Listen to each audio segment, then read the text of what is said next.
Well, hello everybody, and welcome to another installment of Impact Church's 10 Days of Prayer.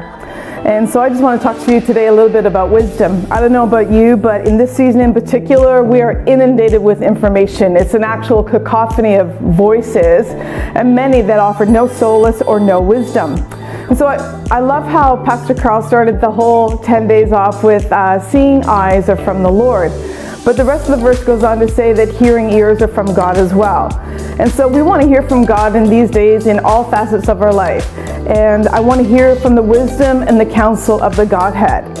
Proverbs chapter 2 verse 6 tells us this. It says, "For the Lord gives wisdom, from his mouth come knowledge and understanding." And so I don't know about you, but I need more of God's wisdom in, the directions I'm taking or what I'm feeling or how I need to discern things.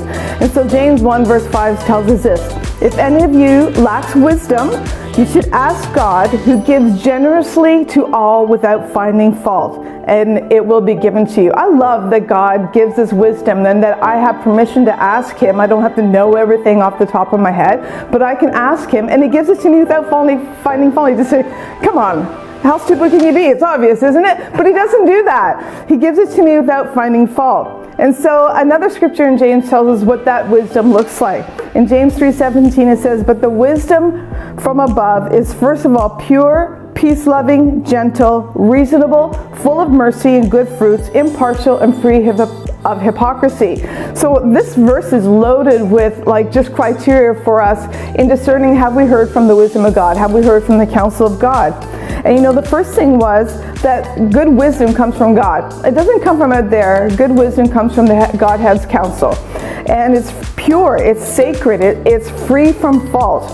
It's peaceable, which means it's peace-loving, bringing harmony in all of our relationships and decisions and contentment.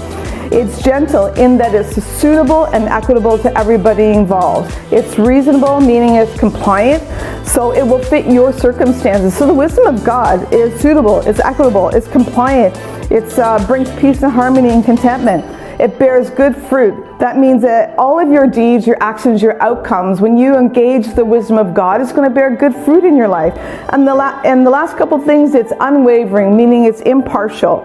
And it's not dubious or it's not ambiguous. It's not like trying to grab something out from the air. It's an obvious thing, and it's not God's trying to play hide and seek with his wisdom. He's going to give it to us plain and up front. And the last thing is without hypocrisy, meaning it's undisguised and it's totally sincere. So if I was to take all that criteria that James outlined, I would reword the verse like this. Excuse me.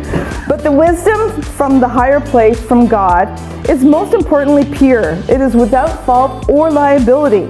It brings harmony and contentment. It is always suitable to the situation and equitable. It is compliant and manifests as kindness and goodwill toward men, with accompanying good deeds. Wisdom from above is not dubious or ambiguous. It is sincere and undisguised." So in this season, as a community, as a person individually, I want to seek God's wisdom. I want to seek God's wisdom in our relationships. I want to seek God's wisdom in this changing landscape that is COVID-19. I want God's wisdom in our move to 1,200 commissioners. I want God's wisdom in dealing with the trades. I want God's wisdom in dealing with the city. I want God's wisdom in every asset and every facet of my life. God bless you.